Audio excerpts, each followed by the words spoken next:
What's good, YouTube? Today, I'll be reacting to Mike Tyson talking to Kevin Gates. Let's get into the video. Make sure you subscribe. Yeah, bringing you back, Mike, to your young age, looking at Kevin Gates over here. Nah, I was a fool. Kevin Gates is smart, got this shit together. I didn't get him. I put Kevin. I ain't about to say that. I ain't got my shit together yet. I'm trying.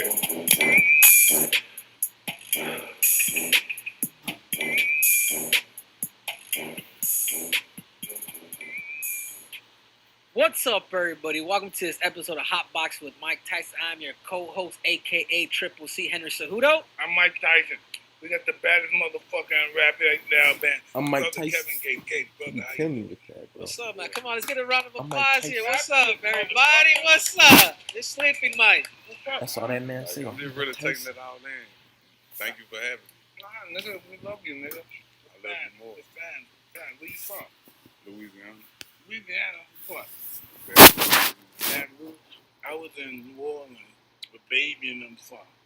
That's where I started Yeah. in New Orleans, but I spent relatively more time in Baton Rouge. Yeah, did you hook up with Baby and none of them, or Master P and them? I met them. I know all of them. I met them before. I know you was the young kid when they were doing that Yeah, stuff. Huh? they older than me. I know shit. Yeah, they are. Yeah, so Kevin, man, tell us a little bit about your upbringing, man. How it was growing up in the South, and I'm gonna be honest with you. Like, this gonna be a different type of interview because I'm gonna tell the absolute truth. Yes, sir. Tell me about that.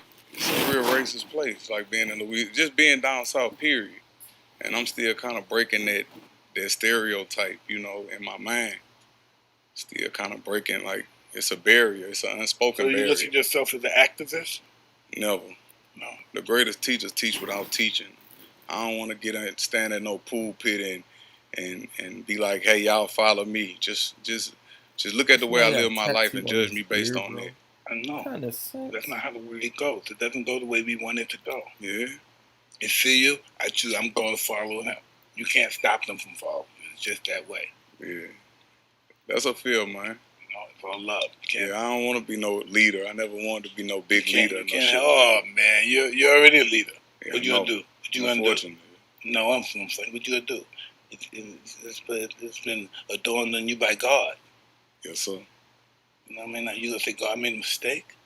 You're a No Muslim, man. I know you know better. You just talking Hollywood stuff, but you know. Now I'm gonna be honest with you though. That's been one of my biggest fears.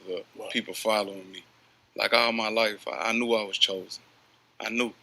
I used to do shit to kind of sabotage my path or sabotage my career.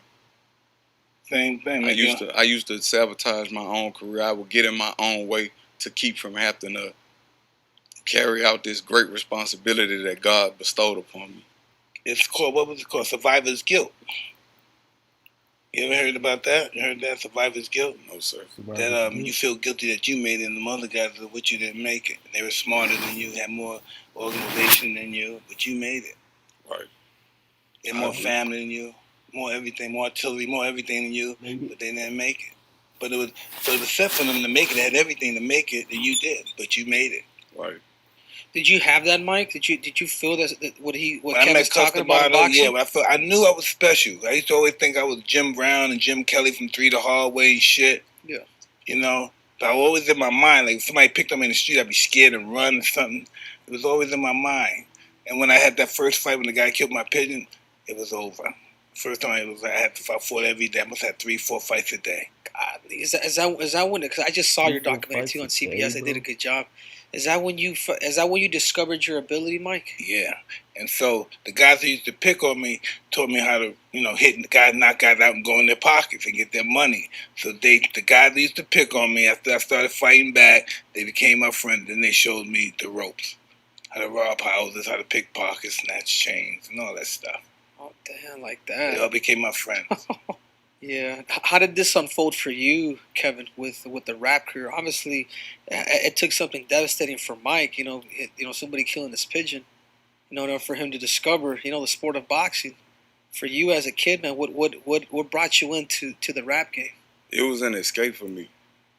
And I'm gonna say something. I never said this in no interview, no podcast, or anything like that. I grew up real violent and real aggressive. Not because I wanted to be, but I was molested when I was a child. So I had this fear of being vulnerable. So I took every kind of martial arts you could take. I even boxed, I did everything. And I wanted to be the toughest person on earth. But writing and making music was always an escape for me. Like I never had the nuts to come out and say that. This is my first time saying this today since I've been. Yeah, but I know that route too. Why do you think I became the meanest motherfucker on the planet? Somebody did something to me. Yes, sir. And I didn't want it to happen again. So I became this guy. Yeah. Take it to the furthest extent. Yeah. Yes, sir. That's my story. That's the. But it was really everything that I did. Even like people say, like Kevin Gates, he this killer. I'm not. But the reason I speak about it now, cause I just released a mixtape like maybe a few months ago, and guys walk up to me in the gym like bodybuilders and just hug me and cry and be like, man, I went through the same shit you went through. Like, keep doing what you're doing. So I'm like, I guess I'm on the right path. Yeah, you're really prolific out there in the music world, man. I remember when we first heard it, so who's that? That's Kevin Gates. Kevin Gates? I thought you have a fancy rap name, like King Shabazz or something. It's Kevin Gates. Plain old Kevin. It's all good. Yeah, so you've had a lot. Looking up your story, man. You've you're Muslim too. On yes, alhamdulillah. Yeah, devoted. As much as I can. As much as you can. I guess that's for everybody. You know what I'm saying, Mike? Like he's in the game, and it's. So I just want him to say, he's in control. Allah just wants him to know that he follows Allah. Allah just wants to love him. That's all. Allah knows what we're doing. Before we were even born, He knew we were going to do what we were going to do, what we did. We will be judged by the intentions of our heart and our heart alone. But we try. We do well. We do good. You're not fighting with no one, are you? No, no other rapper or anything, are you? I don't involve myself in that. That'll kill you. Yeah. How would you describe yourself as an artist, Kevin? Right now? Yeah, of course. Or maybe from then to now. I'm living in absolute truth right now. Like I'm naked right now. I'm free. This is free Kevin. Tell me about your sales. How was your sales on your new album? I never paid attention to my sales. Well, we got your tape, okay? The new joint. I never paid attention. I don't even get lost in sales. No? It's about this. All you do it for love? It gotta come from the heart. The money gonna come. As long as the dope good, it's gonna always sell itself. I just want everything. I just want the sales. I want everything. I'm such a glutton. You named a lot of your, obviously you have 2 kids, man. Tell us about that. I have 4 kids. You got 4 kids, all right. Okay, but you named a couple albums or a couple song names after your kids, right? The album that I just dropped, the first album I dropped was Isla, and I named that after my daughter. And the album that I'm about to drop now is named Kaza, after my son. And the names are so different, man. Well, they both Arabic names. Yeah. Like Isla is like to critique, to make better, and like a epiphany, a great awakening. And my daughter did all of those things for me. And then Kaza, it means like powerful, like a great treasure. Yeah. That's what he is to me. How do you feel like that with your kids, Mike? Obviously Mike's got 7 kids. My kids? Yeah. That's interesting. I'm gonna catch up. I have to be very careful with my kids because I forget sometimes I'm me, and I forget that I'm Mike Tyson, that guy, the overpowering father and stuff. So I gotta be very gentle with them because they may take it personal. Yeah, because I do remember yesterday we were talking, Mike, and it's like with Mike, because he's such a public figure that he walks on the street and people surround him, and what happens, and I was very heartfelt yesterday. What Mike was saying is that his kids, it's because it happens to me every once in a while, but like his kids are kind of like they leave and everybody else is like there. He's like, why are you guys leaving, man? You know what I'm saying? Like they're not used to all these people. They always want to be with me. They don't want to be all these people. It just don't rub them well. They feel isolated. They don't feel like they're part of me. Right. Yeah, and that's not a good feeling. Do you ever feel like that as a public figure, man? Like having. Well, working on this album right now. I've been traveling everywhere and just working wherever I go. Like, I'm an energy person. I'm not trying to sound like a tree hugger or anything like that, but I'm an energy person. If the energy good, I'm there. And I've been away from my children. And sometimes I feel like, man, I'm a bad father because good grammar and spelling are important. But if you want to write essays that inspire, messages,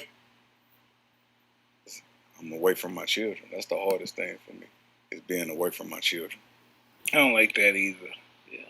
I don't like it. I didn't have a father growing up. So I was always locked up, so I never saw my family much when I was a kid.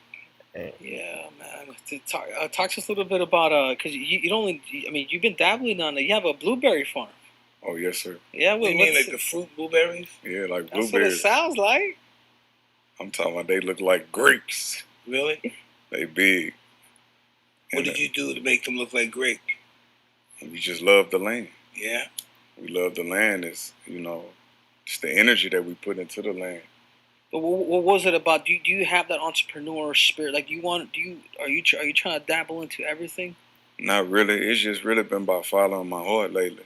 Because, like, I done got caught up in the fame shit already. I done got caught up in Instagram. I just reactivated my page from having it.